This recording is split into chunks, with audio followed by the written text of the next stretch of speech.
Thinking about doing a cruise? We'll tell you why you should.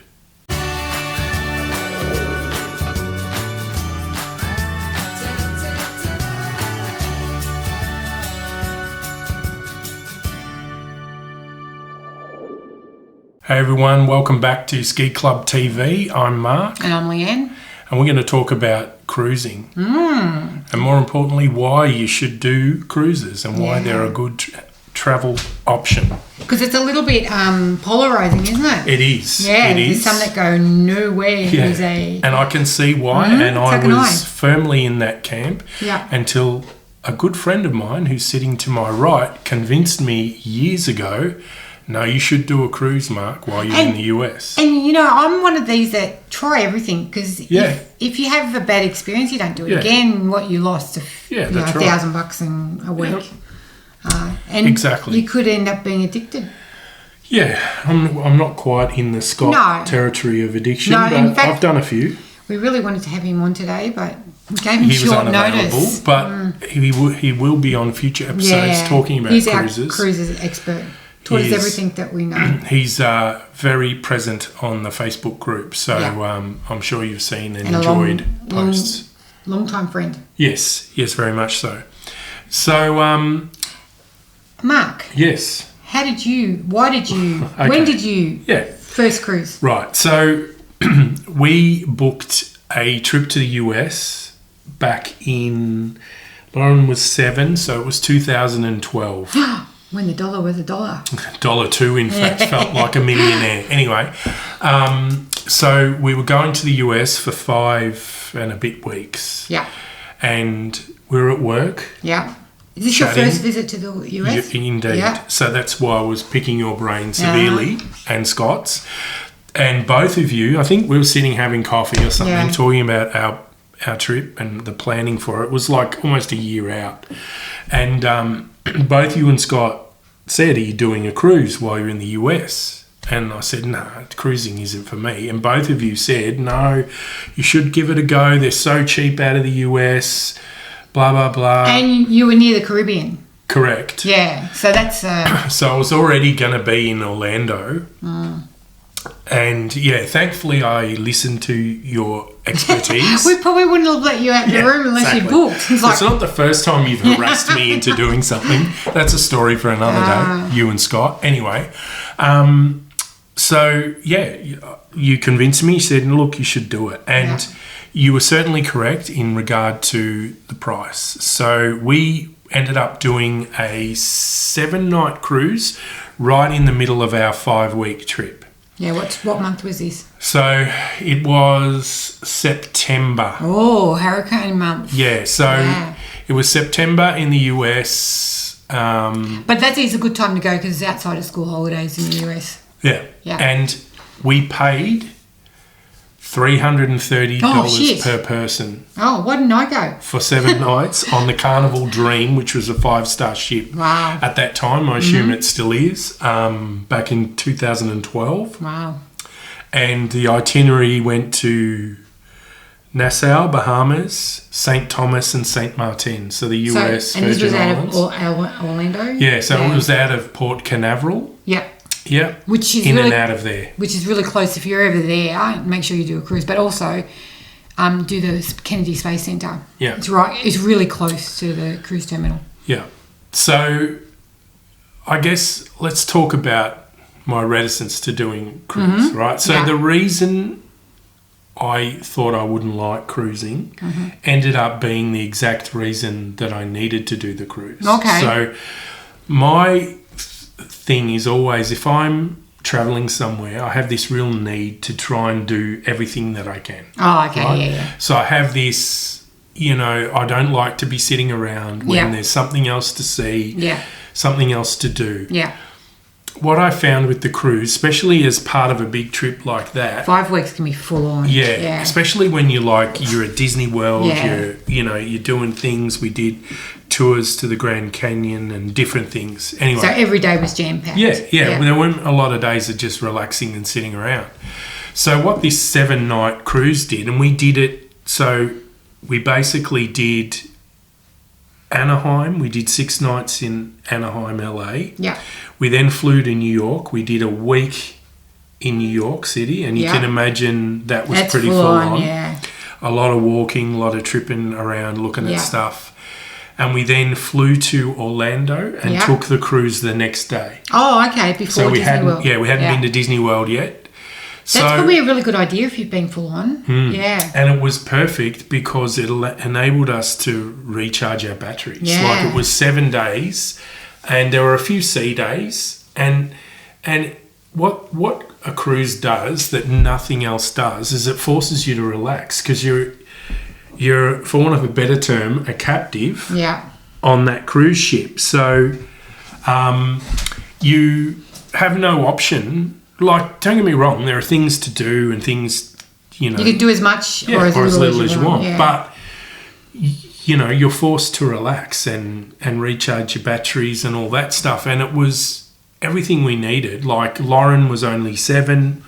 The kids club was there for her, so it was a good change of pace. She'd beg us to go to kids club, which then... And she would have been really cool with the Australian accent. Yeah. Because they wouldn't have seen... Yeah, she was one of the cool kids. And then... that gave Davina and I time to, you know, do what we wanted to do. And you can sleep in, miss breakfast, because there's always morning tea, you know. Like. Yeah.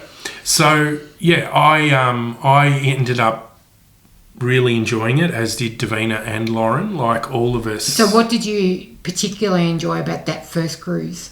The whole experience, like the food and the drinks are amazing. I really liked... The entertainment options, you know, they were pretty decent quality, and obviously they're higher end cruise lines than Carnival, you know, which really, I've since done, Canard and things like that. But for under $1,000 for all of you, for all three of us, including food and entertainment, it was amazing. Like, it was such great value. You know, the entertainment on board was amazing. The shows and the kids club activities and things were great for Lauren. And then also all those exotic ports. I mean, when else would you go to the Caribbean? Exactly. Like, I've only been to the Bahamas on cruise ships. Like, I've been a couple of times now, and we spent the day in at is it Maho Beach, where the planes come in right over the beach. Yeah. We just spent the day there, just chilling out. It was great. And, you know, yes, both St. Thomas and St. Martin were the problem is, doing a cruise in the US for the first time, you would have been spoilt then for anything leaving Australia.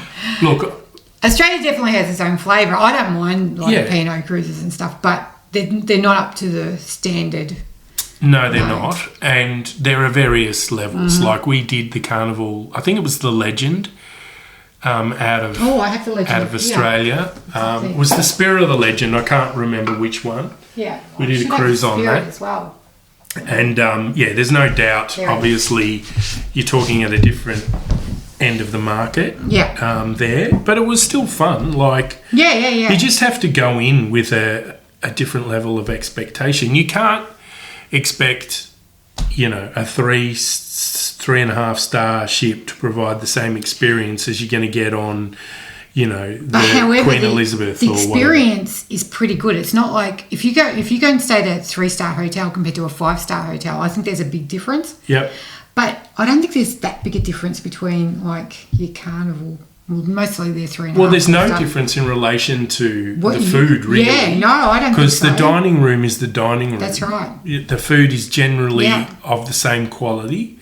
The buffet might be slightly and you might have newer better ships. On a better ship. Yeah. The amenities and everything might be newer, and the environment might be prettier. But essentially, you're getting a very similar experience. Yeah. You know, across the board, really, from all the ones I've done. We did, I think it was the Victory out of Miami on a few years later, a 5-nighter with some friends. And, you know, that obviously was nowhere near the quality of the Carnival Dream in relation to the ship, but the experience was just as good. Yeah. And in fact, we enjoyed that cruise quite a bit because we did one of Carnival's privately owned islands. Yeah. And as a you know, a port, and that was great. Being able to just sit on the beach, no one's hassling you, no one's trying to sell you anything, and you've got, Carnival crew coming up delivering buckets of beer to you at 10 a.m. while you're lounging on the beach, and you just pay with your sail and sign card. Yeah, it's pretty good. Like, there's not a lot to not like about that. Like, it was a great experience, and we really enjoyed it. You know, and the girls did as well. So yeah. What do you say to people that go, oh, why should I cruise? Okay, so the key thing for me is it forces you to relax, all right? That you have no option but to enjoy the isolation of it and really buy into it for me. So yes, there are movies to see and you can play bingo, and there's a whole heap of things I do on cruise ships that I don't really do outside of them. Like, I very rarely play bingo outside of a cruise ship, but I really enjoy it when we're cruising. Stuff like trivia is fun, you know, things like that. But yeah, it's really buying into just laying around, reading, really chilling out and enjoying some really quiet time where you're not physically active all the time. There are gyms and stuff. Like, we did 2 weeks on the Golden Princess just before I had to do it's called use of force training, which is very physical, so I needed to keep my fitness up. So I was in the gym every day. Cruise isn't necessarily the best, No, I had to really, but there are healthy options. If you're a healthy eater, the good thing about cruises is, there's lots of swill, and you can certainly put on 5 kilos on a cruise. Don't get me wrong. However, you can eat in the dining room and select lighter options. And the menus actually have like lighter options. They do, And you can do the classes. There's heaps of fitness things. There's heaps of walking and running tracks, and you can play a bit of basketball. And there's a whole heap of things that you can do to keep physically active if you want, if that's your bag. Like, I think it's like most things. If you go on a cruise expecting to hate it, you're probably going to hate it. But if you go with an open mind and are prepared to give it a go. And also, I think if you're going for the first time, I've had people that go, oh, I hate it because I was on this cruise and there was heaps of kids and it was this and that. And I go, well, maybe when you're in your 50s, 60s, maybe you should be looking at maybe a cruise around New Zealand on one of the brands that are more suited for like my age group. Yeah, like Cunard, or I felt like a baby on Cunard. Yeah. And we did it for my 50th. Yeah. And you've got Princess and you've got the youngest person on the Celebrity, ship. You know, these are all ones that are for that age group, and then you have a different. Anyway, my experience is a little different to yours. Okay. So I just finished my training at work. I think my year, training for induction. Yeah. And I was at the I was at a just at a mall, and there was a travel agent that had a board out the front and said cruises for $8.99, and we were looking at a holiday to take the kids on, and I think this was 2001. I went, wow, all right. So I went and got all the information. Never done a cruise before, and brought it home and said to Leanne, what do you think? And he said, yeah, let's give it a go. So it was on the P&O Pacific Sky. Thank you, Scott. He gave me the ship model. And so we took the kids on that, and we thought it was the most magnificent thing we'd ever seen. It really was. It's virtually like a cargo ship compared to the ones today. Yeah. Being able to have the buffet, sitting around eating with adults. Like the kids at that stage were 3 and 4 or 4 and 2 or something, and they would go off to kids' dinner. We would go off to adults' dinner. And there was one little swimming pool at the back that was pretty crappy, but we just thought it was fantastic. Yeah. And just the whole being able to holiday as an adult without worrying about the kids, because the kids were well looked after. For us, that was really cool. Yeah. And we met some great people on there. Yep. Each night you had a really good dinner. It was all included. You didn't pay much more. At that stage, you didn't pay much more outside what you... Apart from booze, probably, fair. So then 5 years later, we booked our next one. It took that long. So it was about 2005, 2006, and we went over to Orlando. We had friends that we were going to take the kids to Disneyland, and one of our friends turned around and said, no, go to Orlando because it's, much, much better. So we ended up taking them to Orlando, and we got this deal through one of the travel shows, and I think it was $9,000 for the 4 of us to fly to Miami, do a cruise. We extended on Qantas. We extended our return trip and went up to Orlando, and then we also stopped in Anaheim on the way back. So for $9,000 for 4 of us with airfares plus the cruise. Yep. And then we just booked the Disney bit separately. Okay. And that was on a Carnival ship. Can't remember the right one, but we just went on the Carnival ship and we were like gobsmacked because we just went. It was 2005. It was the Victory or the Valor Victory. Okay. Yeah, because you went on that later. Yeah. And I can remember just sitting there and all of a sudden the roof, went across, and we were like, oh my God, it's going to rain, and they put the roof over the pool. So they just had so many. The theatre was huge, and the shows were. This is back in 2005. So from Australia, we had the old P&O ships, and then we went over to America, and we were just, and it was around the Caribbean as well. So to see, a bit of Mexico and all that sort of stuff was, so it was very cool. So since then, as you can see, we've done quite a few. Yeah. Yeah. And we use them especially now, we prefer the longer cruises that go through areas that you can get off and see that you normally wouldn't be able to go and see. Yeah. So we've done ones like Papua New Guinea. Yeah. So you'd never get up to see some of the areas there. Alaska that we were talking about before, because there's no roads in Alaska. You either fly to these places or you go by ship. Yeah. New Zealand's another really good one to do. The sounds, Yeah, the sounds are... Yeah, that's on my bucket list for sure. We haven't done one of those yet, but we will. Yeah, so since then we've just, anytime there's been an opportunity. We did Norway, Iceland, the Baltics, done the Med. Yep. Scott's done around Africa, which I'd really like to do. Yeah, I think he's pretty much done almost everything. Mostly, Anywhere you can be on a cruise ship, he's pretty much done it. Although I think you've got him trumped with Antarctica for now. Oh, yeah. I'm sure he's got it on his list. Yeah. So I guess some of the potential negatives for people, like I know smokers are generally reticent to book cruises. If you're a smoker or a vapor, there's still a few of you out there. They do have smoking areas. You can't smoke in your cabin. No, you can't smoke on your balcony, unfortunately or fortunately, depending on your point of view. But there are ample smoking areas where you can smoke. But it's definitely more difficult these days for smokers. But it's doable. As long as you're a bit open to. Go into those areas, whatever.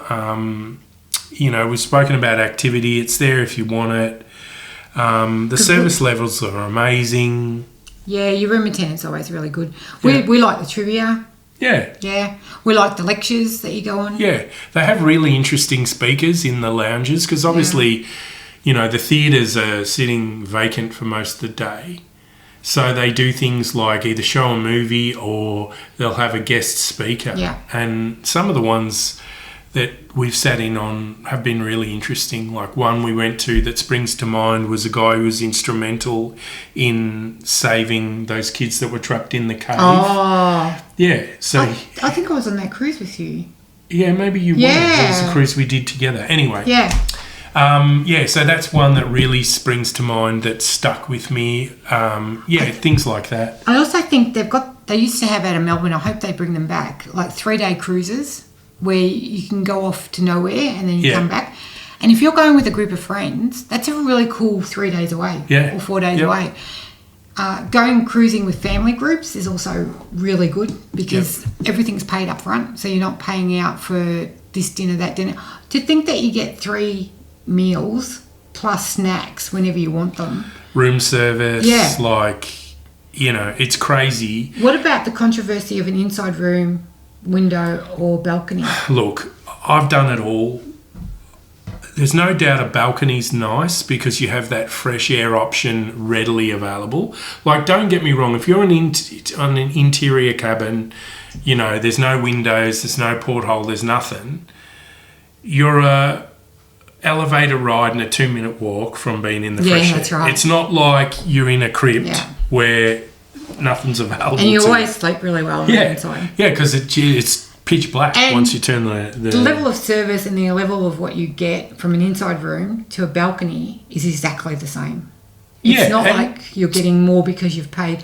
Now, and I don't care how good your room is, unless you're staying in one of those Virgin Platinum suites, the Rockstar suites. It doesn't matter how good your room is, the rest of the ship's better. Yeah, I know. Yeah, so you're not going to want to be in your room. That's what I think about those clubs. You know how they have the little intimate clubs? Yeah. And they go, oh, come and join this because you get... I'm thinking, I actually enjoy being out with other people in the bigger 100%. area. Walking around and exploring and having drinks in different bars. And some of these ships are like big resorts, like especially the big ones that leave... Yeah, the Virgin cruise we did, like we were trying to, have a drink in every bar. You're just exploring and it was really good. And you can get cruises like Mark mentioning Virgin. Well, if you don't want to have kids on there, well, go Virgin or go, adults only. And because of that, the entertainment is at a higher kind of bit more risque level. There's options there for you. And some of the ships, especially like Royal Caribbean, have big Broadway musicals. So it also gives you an idea. Leon went and saw Cats. I saw Cats in the theatre and I hated it. And I was like, he goes off to the theatre and I don't. I'm not into some of the theatre on cruise ships a little. And anyway, he had to walk out after about 15 minutes of Cats because he didn't like it. So it becomes... That's how... Is it better than Cats? Yeah, nice. That's how... Yeah, and all these things are included. There's very few upcharges on cruise ships apart from specialty dining. Yeah. And in my experience, if there's a specialty steakhouse on your cruise ship, you need to be booking that thing in quick sticks. Yeah. Some of the best steaks I've had have been in specialty steakhouses on cruise. And it was like a $29 upcharge. Compared to what you pay on land. Like amazing. Now, the other bit of controversy, tipping. Okay, tipping on cruise ships. You need to remember that I know tipping's not an Australian culture thing. And that's what's really good with most cruise ships leaving Australia. You don't pay, they've included gratuities, the added daily amount on your cruise fare. Correct. When you're in the US or anywhere around the world, you'll be charged like $10, $15 per person per day on top of your... Which is optional. You can actually take those off if you want. But when you're paying, as I said, $330, like you don't mind so much. So, these people are working away from home on contract jobs for not a lot of money, and they're providing a level of service. In my experience, anyway, on the cruises, I've never had any complaints around the level of service from room attendants and stuff. So what we got in the habit of doing, so I do now, I save every $5 note I ever get, right? I just put it in an envelope. And then when we have a cruise booked, I take those $5 notes and I'll tell my room attendant on the day of the first day of the cruise when they introduce themselves, which they always do, which is really sweet. I'll say, okay, just to let you know, I'm going to leave a tip on the bed for you every day. That's for you. If there's money on the bed, it's for you. And they're really thankful, right? Because if you don't explain it, I've had them leave it behind before.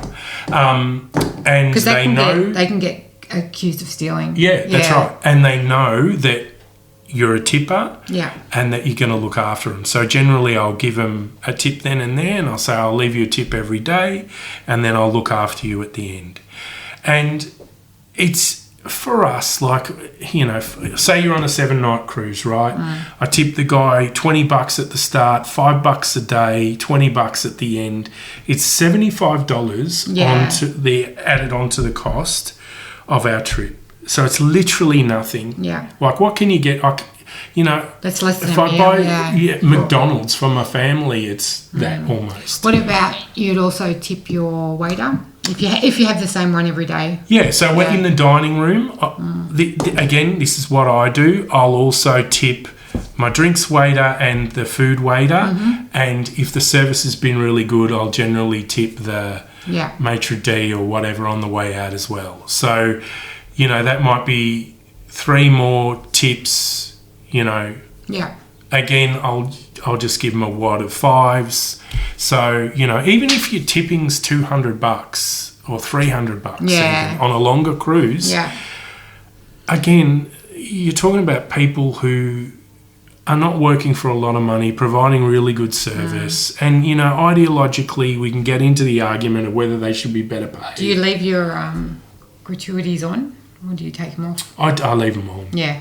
I'm not into I think nickel and dime. No, but I think if I can't afford tips, I won't go on the trip. But I think there's a lesson to be learnt with the other. They should be taking a leaf out of what Australia does and include it in the fare. Yeah. Because then it just makes it fairer all along. Yeah, and then if people want, like me, to tip more because the service is great, then you do that. Yeah. You're not, no one's saying that's, that $6 or $10 a day should be all you give. But it can be if that's all you can afford. Yeah, that's right. But if you've got the money and you're receiving great service, it's less than a drink a day, isn't it? Yeah, and I mean the other thing you can do is, like, don't get me wrong, they'll always prefer money, but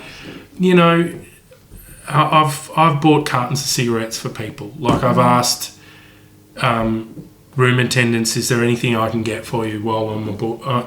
Ashore today. Yeah. I've had people say, cigarettes, or I've had Tim Tams. Yeah, Tim Tams. I'll quite often leave a packet of Tim Tams for a room attendant. And look, when you do that, and I give this example. So that's what we're in the habit of doing. Yeah. And then there was a cruise we packed up and then left the room. We were waiting in the lounge to disembark. And I hear my name called over the loudspeaker. I'm like, what the hell? And, I go up and my room attendant's there and he sees me, he runs over. You've been smoking on the balcony. And he gives me medication that I'd left in the fridge. Oh. He's like, sir, Mark, Mr. Mark, And, I'm sure most room attendants would do that. Yeah, right? but but he's left what he was doing, knowing where I would be, and sort me out, rather than that can go to lost and found later. So I just think cool. I'm compared to people who are working on cruise ships. Yeah, we're in a very fortunate situation. These people live in countries that aren't affluent. Yeah, they're away from their homes. Yeah, affluent or effluent. They're working away from home. If I can sling them a few bucks to send home, I'll do it.